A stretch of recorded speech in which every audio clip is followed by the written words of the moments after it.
It's the Guitar Dads. It's the Guitar Dads.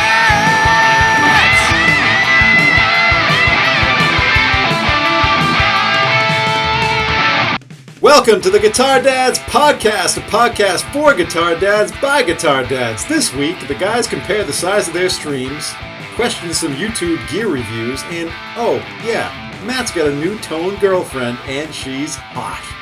All that and more shenanigans on the Guitar Dads Podcast. Now, here are two guys who belong in the balcony on the Muppets, Matt and Dave. Hello, everybody. I'm Matt. I'm Dave. Wow, that one really got you. Well done, Dave. Well done. She's hot, and she's hot. She is hot. Yeah, well, she is. I mean, it's a good She point. is hot. And, compare don't cross the streams. That's right. That's another thing. You gotta watch out. Gotta watch out for crossing the stream. Well, welcome to the podcast. Thank you for listening out there. We should probably thank everybody out on YouTube as well. Thanks for checking out the new channel. Matt's been putting out some new videos, so you've definitely been checking those out. It's been really good. Yeah, thanks everybody. Check us out. So Guitar Dads, search Guitar Dads on YouTube, Guitar Dads Pod on Twitter and Instagram. And yeah, you found us here, you're listening, so you know where we are when you want to listen to the pod. So what's going on this week? Yeah, and I'll just say this. We are going to get into the HX Stomp update, the Helix update. Yeah. If people want to hear more like HX Stomp stuff and like kind of demo-y stuff with HX Stomp, let me know and I will do it. If you're interested in some shootouts, stuff like that, just let me know. Is there really even a question? What do you mean? I mean, I think people, they want to hear that. Well, maybe. I mean, but if people have specific things they want to hear. Listen, if you people are out there and you don't want to hear it, please, I'll give you my cell phone number. You give me a call. You don't have to listen to it. I'll talk you off the ledge. That's right. But so that happened this week. We will talk some more about that later on in the gear section of the podcast. But what are we talking about this week in our music review section, Dave? Yeah, let's get into this. This is interesting because earlier today I sent you an article, and this, of course, was related to a parliamentary inquiry in the UK. But those crazy parliamentary UK those people, crazy Brits, But but anyway, this comes down to what we've all been talking about and kind of keeping in the back of our heads in the last several years is streaming, and is the money really getting into the artists' hands? And apparently, a number of artists have kind of pushed this inquiry to happen in the UK, and it did. And results to follow. But basically, the crux of this is, artists feel like they're kind of getting screwed. Record labels feel like they're not screwing anybody, and streaming services, don't necessarily want to raise their subscription fees because they're concerned of piracy. So let's talk about it. That's right. Yeah, it's really interesting, Dave. So here's the thing. So after I read that article about, basically what's going on in the UK is a bunch of artists, including, the only one that matters as far as I'm concerned is Paul McCartney. Yeah, Paul McCartney. Paul McCartney has signed on to this thing. And, that's probably why the Parliament's looking into it, because he's a knight, right? So they're like, okay. He is a knight. They're like, oh, we better look into this.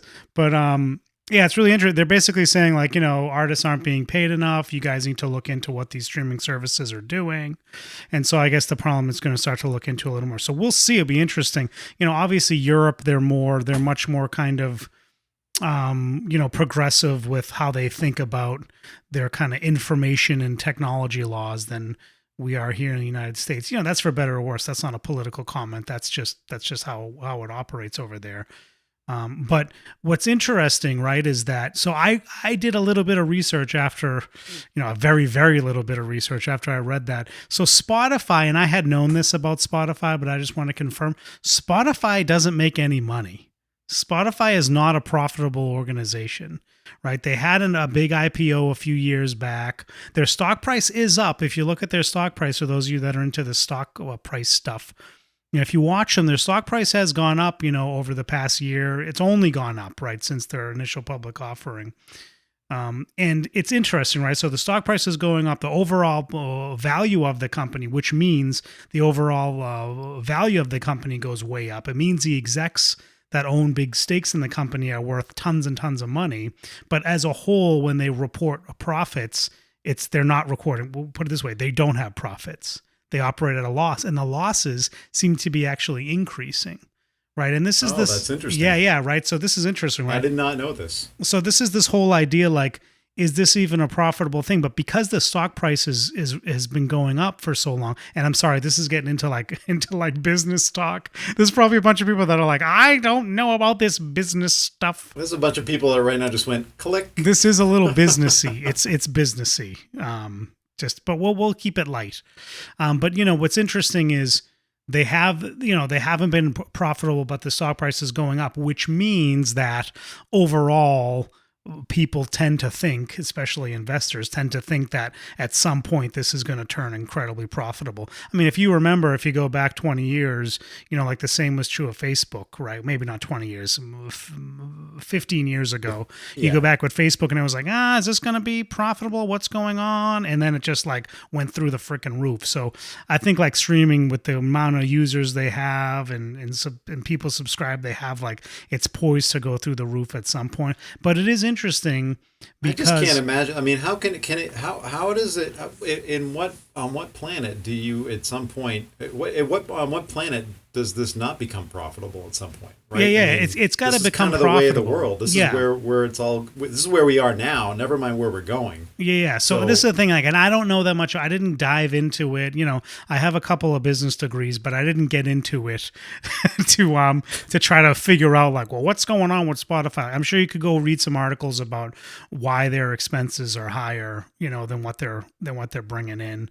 I'm sure it has to do with probably paying the record labels a good amount of money for access to a lot of different music, right? It would be interesting, I wonder, and I know you didn't look into this, but what percentage of Apple's revenue is so that's streaming gonna based? So I don't know, I haven't looked into that, but yeah. So I was gonna go there next, Dave. Obviously, the other big player in the streaming world is Apple, and everybody knows that they're just swimming in money. They have more money than any company in the world. They're like the most valuable. They probably have the most cash on hand out of any company in the world. Like, it's unbelievable how much money they have. So to think like, oh, poor Spotify, they can't take on any more expense to pay the artists, and then you got people like Apple, right? And so, this is like the music industry in general is what we're talking about. It's kind of like a commentary about that in general and how it works now. And I think the fact that they're not reporting profits really even more so screams to me that BS on that comment about, they're concerned about raising subscription rates and that leading to more piracy. Yeah. That's a ridiculous argument, if you ask me. Anyway. I think it is too, because I mean, let's think about it.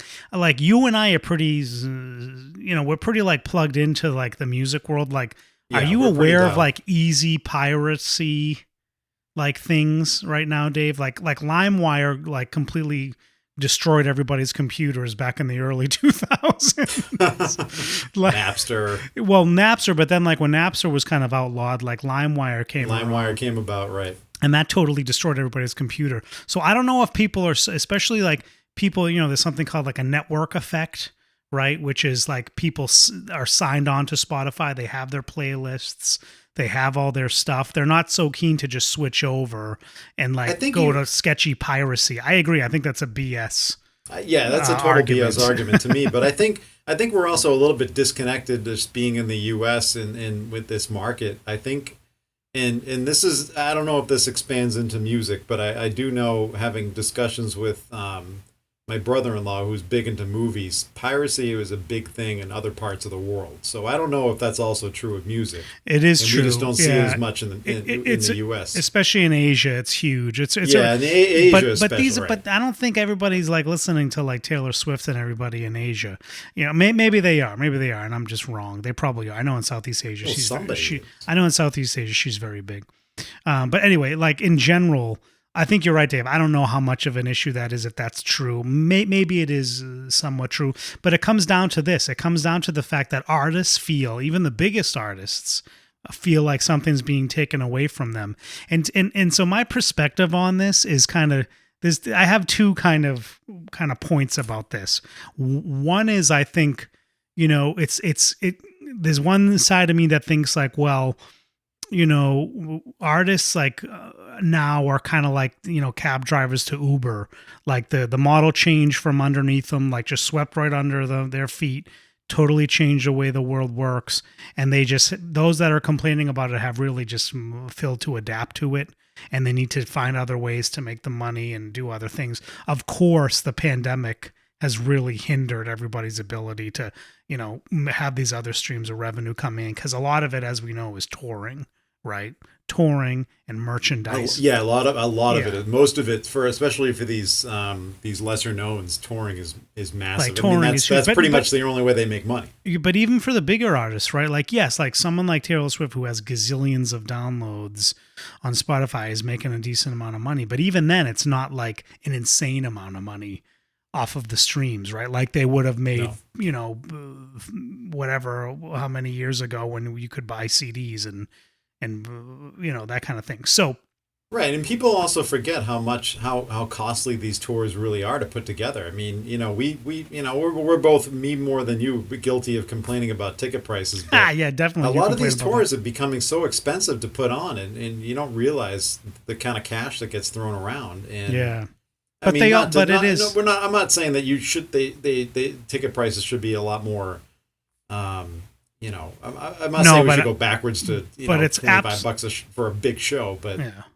But Dave, I think go ahead. No, I think you're absolutely hitting on something important. It's absolutely true. Like in the last 20 years, when you and I were going to shows in college in the late 90s, before all this stuff hit, you could go to a show for a reasonable amount of money, even get really good seats for a reasonable amount of money. And since the streaming has been the main way that people consume what they get from music, it really, the concert prices, if you graphed them both,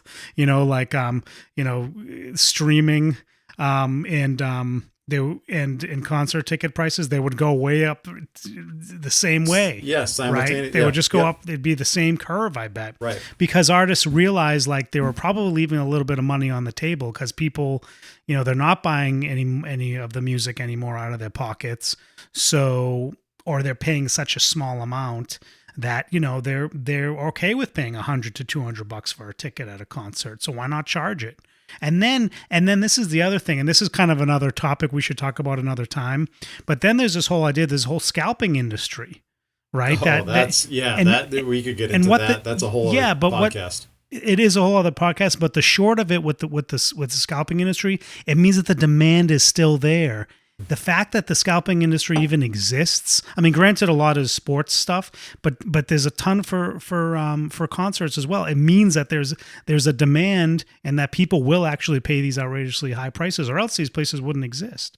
And right? Guess what? And like you said, the pandemic, that's only going to accelerate the prices because they were already crazy in some of these shows to get into, to see a face value average ticket to see a big band, it was Aerosmith, Guns N' Roses. Yeah, easy.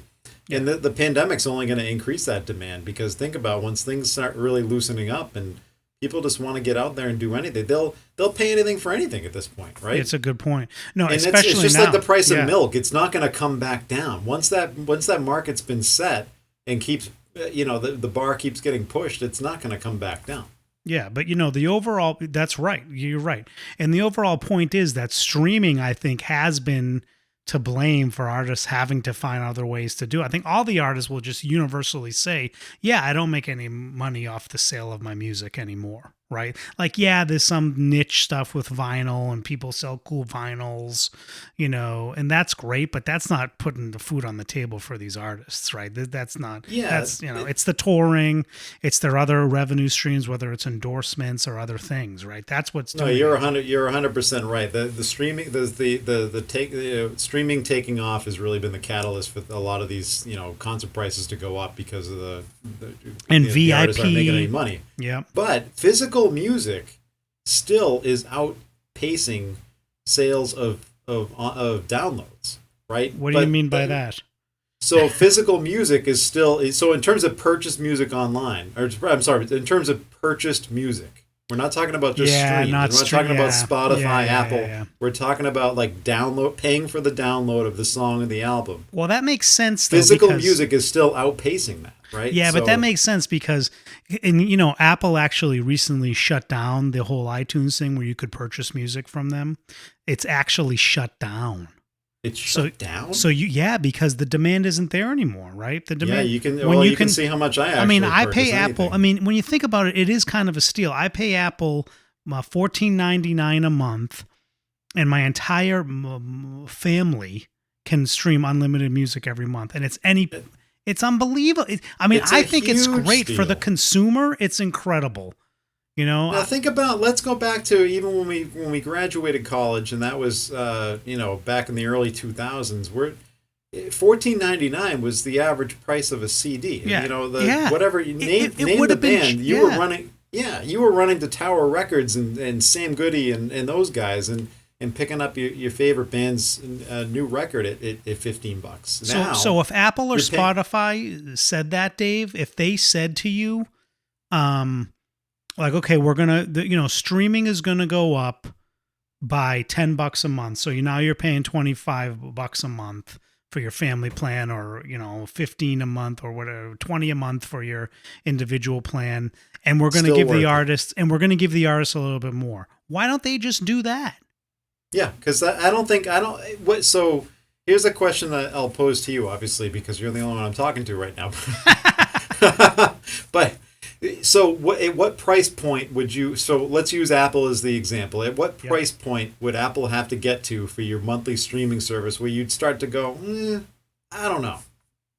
Well, here's the thing, right? Like you say, like Apple Apple knows that streaming is it, so they can completely discontinue the iTunes thing. You know what? That's a good point. You should fact check me on that.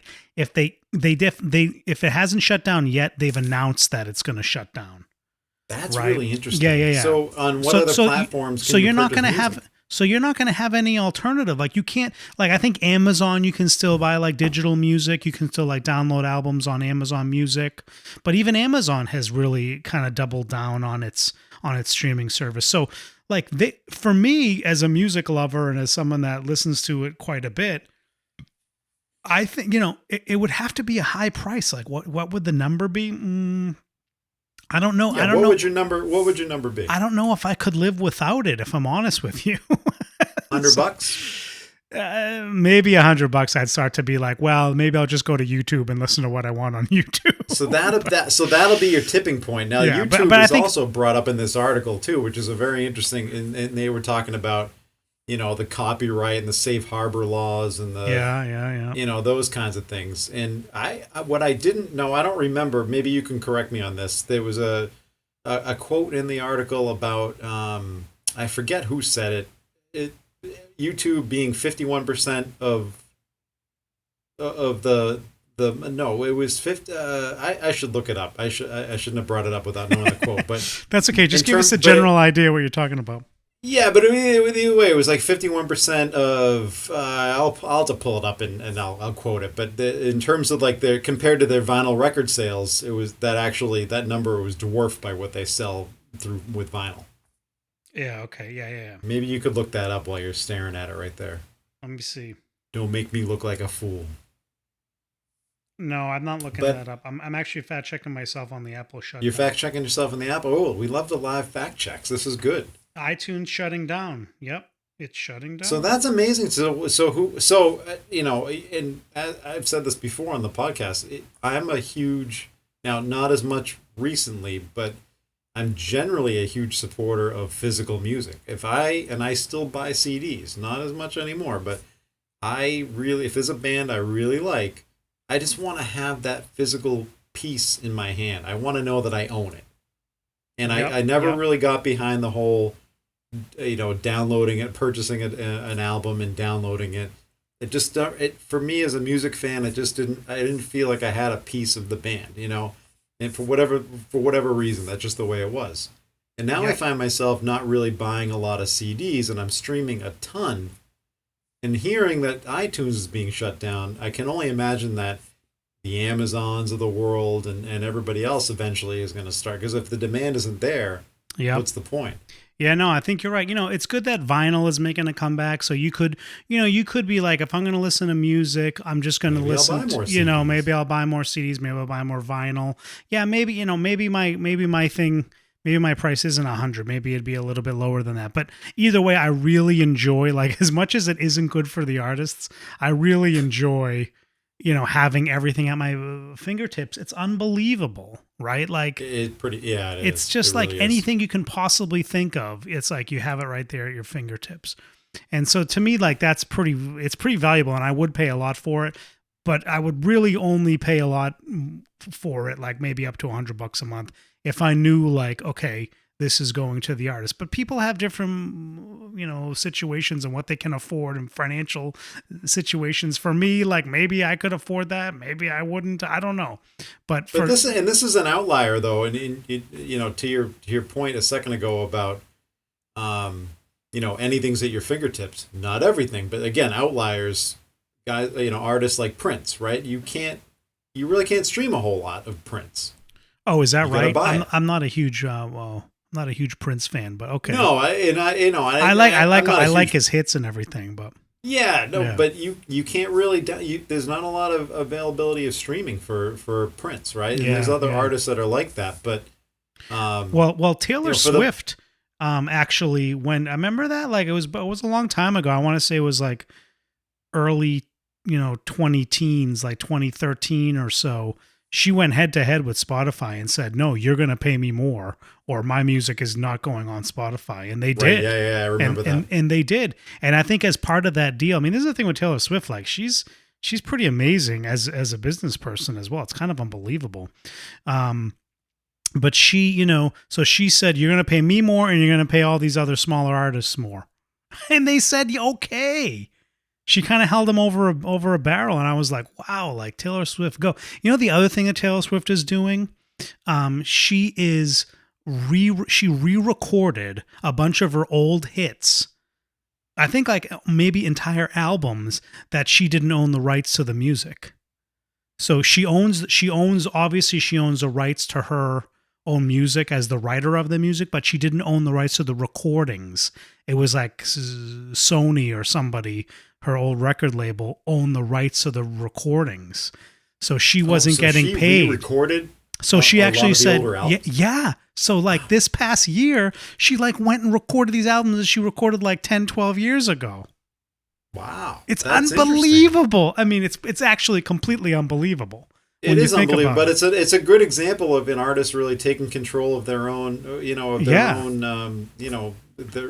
their stuff. I mean, that's them. It's not, and that, I think that's a lot of the contention that a lot of artists have against record labels and streaming services. Like, this is a piece of them, and they don't own it in a way, right? Well, that's another thing, right? Like, you would think that's another interesting point, Dave. You would think the internet and streaming and easy access to audiences, would lead record labels to be less important. But I feel like if you look at the top stream songs, they're all major label people. There's yes, there's your occasional indie people, but a great example is Billie Eilish. Billie Eilish, yes, she recorded that album in her house with her brother in her bedroom, but it was picked up by a major label, and that's what made it super popular. So it's amazing to me that major labels are still as powerful as they are, even in this day and age when radio is almost a kind of irrelevant thing, right? It's all about streaming. So, like the old days when it was payola, where the labels paid the radio stations to play it. Now they're paying Apple to bump it up on the recommended list. They're paying Spotify to bump it up on the Spotify lists. It's really, so that's a whole other thing, but it's a really interesting point that there is still this kind of gatekeeping around the industry that is always going to be there, right? It's just, Oh, that's, yeah. And I think that's ever going to go away. Yeah. No. But I do think what it means is that, I do think, to kind of wrap this up a little bit, Dave, is I do think, they should, I would pay more. I think a lot of people would pay a little bit more than they're paying now. Maybe not twice as much they're paying now, but I think like fans of music and people that have gotten used to it, right? This is the classic like cable thing. Cable gets people all used to cable and then just jacks up the prices. No. Why can't Spotify and Apple do that with their streams and pay the artists more money? That's a great example. That's a perfect example. Yep. So anyway, any other thoughts on that, Dave? But then to that point, do you think at some point what's happening with cable now and the concept of unplugging, do you think that is going to happen in some capacity with streaming, whether it be other services come about or artists find other ways of getting their music out there? I mean, I don't know what that would look like. I'm just envisioning. There are all kinds of ways that artists can get their music out there, right? Like there's YouTube, there's things like SoundCloud, there's all kinds of cool little ways that artists can do it.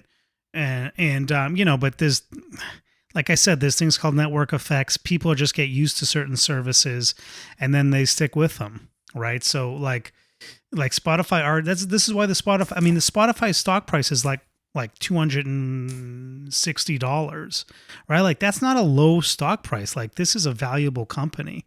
Yeah. And so it's like, it's not going anywhere anytime soon, right? So, the good news is that like we always talk about, like artists can still get themselves out there with YouTube in this kind of niche community, like we like to think that we're a part of with rock stuff and kind of classic rocky type of style music.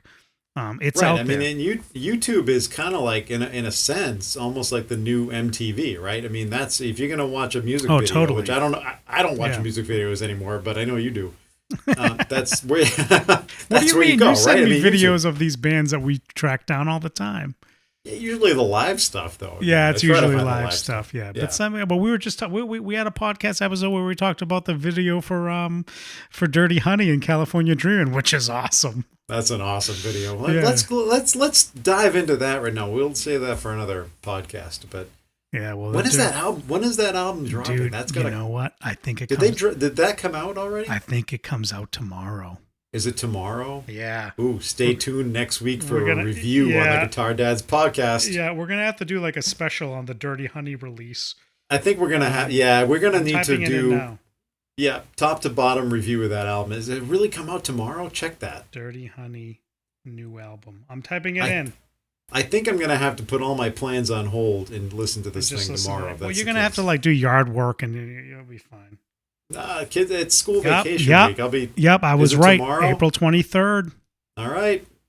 I'll be listening to it. So next episode of this. So by the time this episode comes out, it'll be out. So if you're a fan of this band that we've been talking about, or I would recommend you check them out. But but this is the thing, right, Dave? Like this is a prime example. I don't have to like go buy this album anywhere. I just turn on my Apple Music and I will be streaming it all day on Friday.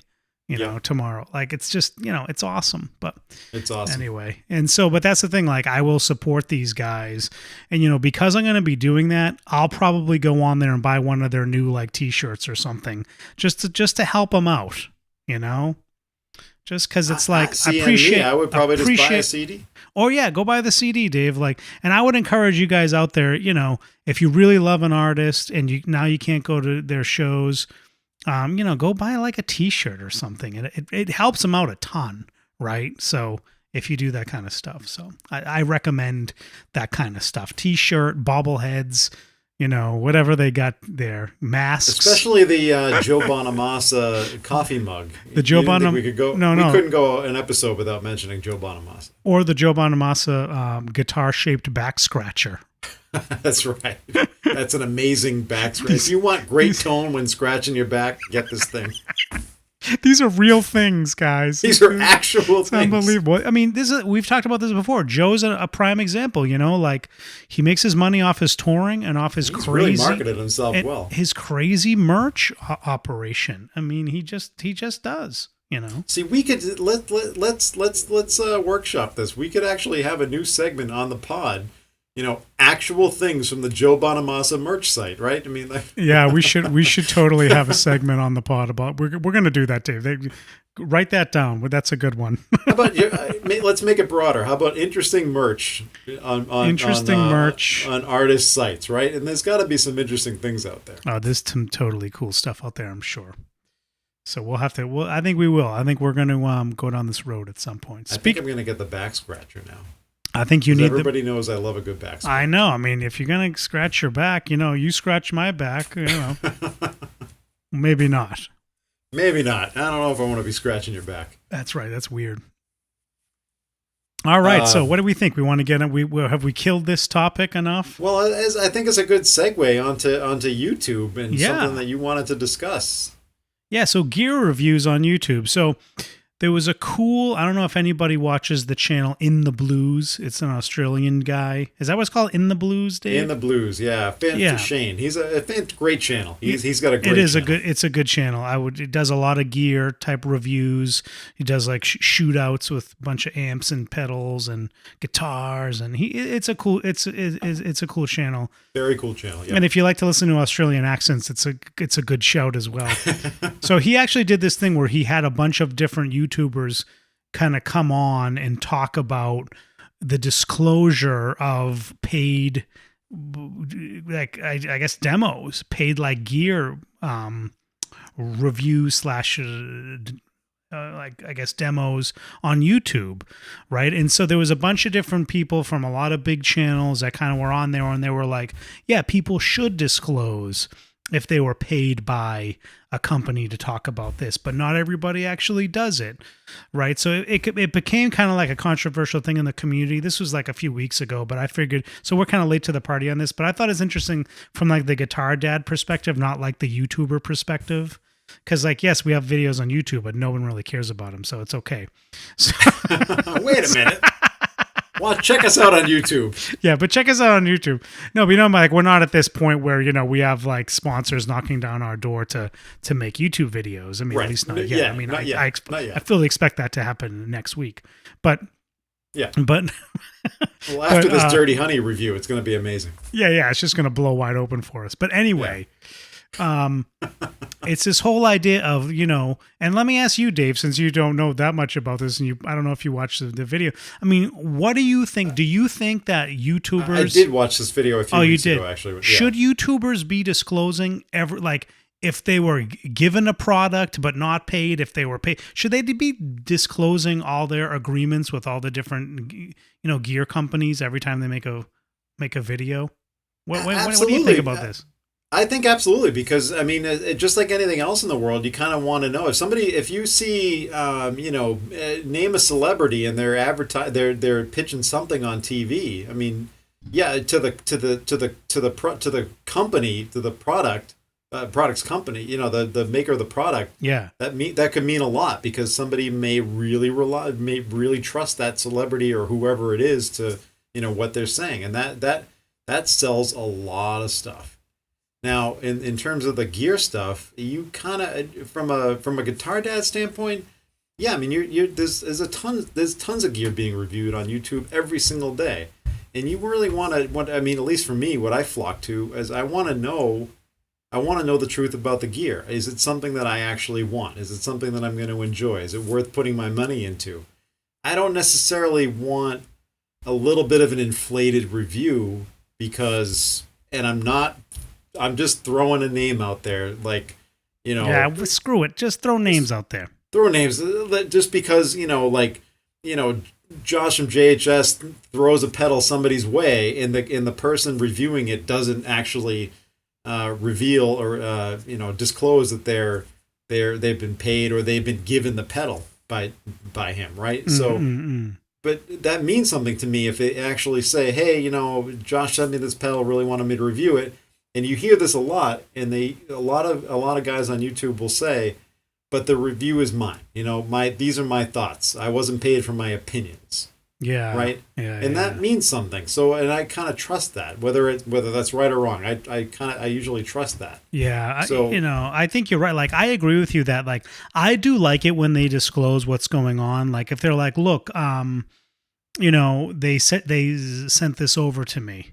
Like yes, I have this thing. They sent it to me.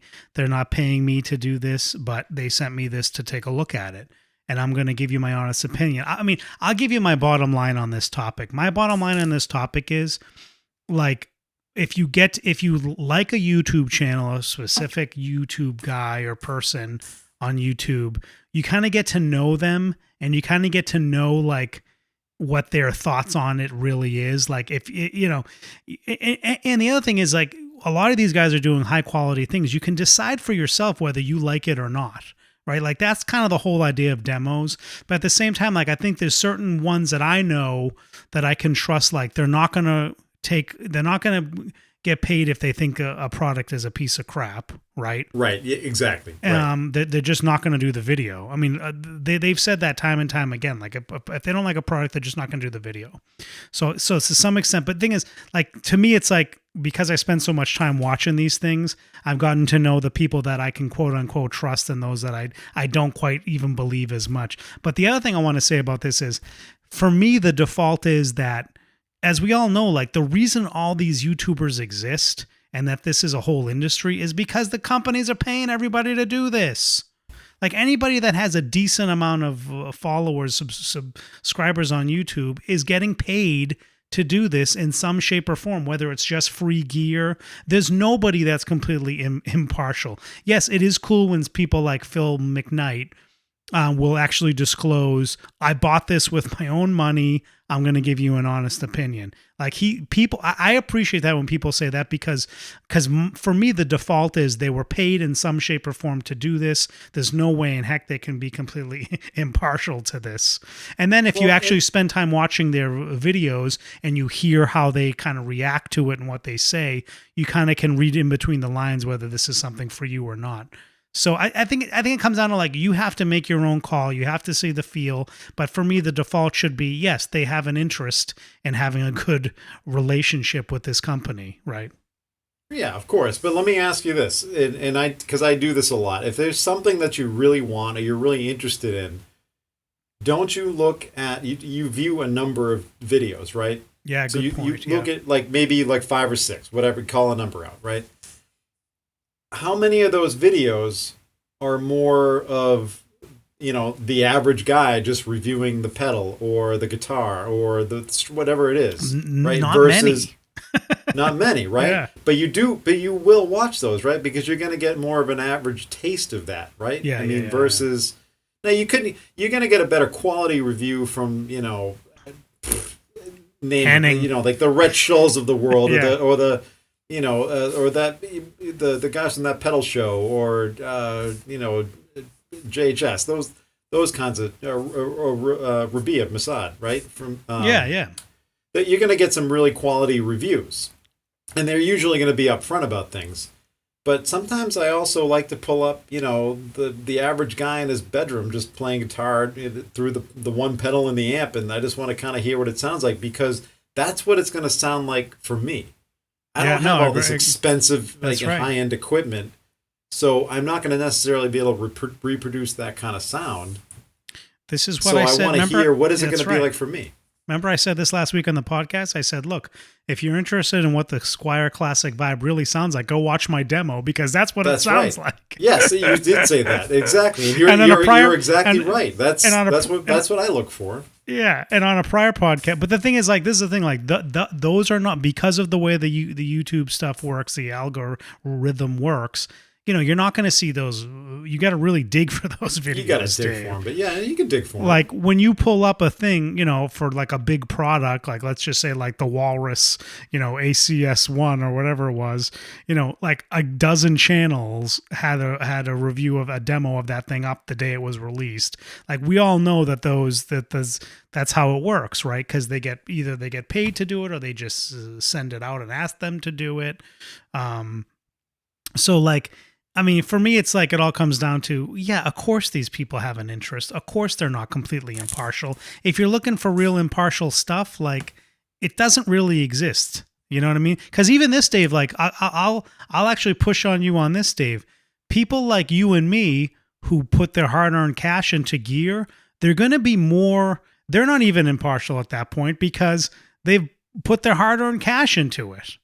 Right. And they're going to, No, that's true. And they're going to Yes. and they're going to want it to sound good because they gassed over it. They got it in their hands and no, I want this to sound good. You know what I mean? So like, is there any really, this is the thing what I'm trying to say, like, don't be so naive. There's no really any impartial reviews. So just take everything with a grain of salt and just be happy that the gear industry is supporting this unbelievable, like, treasure trove of content we have on YouTube about guitar gear. I mean, it's unbelievable. No, that's a good point. I mean, I do think there's some impartiality out there with all this stuff, but to that point, I mean, how many times are you scrolling around Facebook on some of these groups and you see somebody comment on, "Oh, look at this new piece of gear." That's right. Whatever it is. And now all of a sudden it gets in your brain, oh, maybe I want that. And you start reading comments and reviews and things like that. Next thing you know, you're buying it. And if you go back to the very first time you saw it, it wasn't necessarily an impartial thing for you. It was somebody was raving about it. Hey, check this out. Exactly, because right?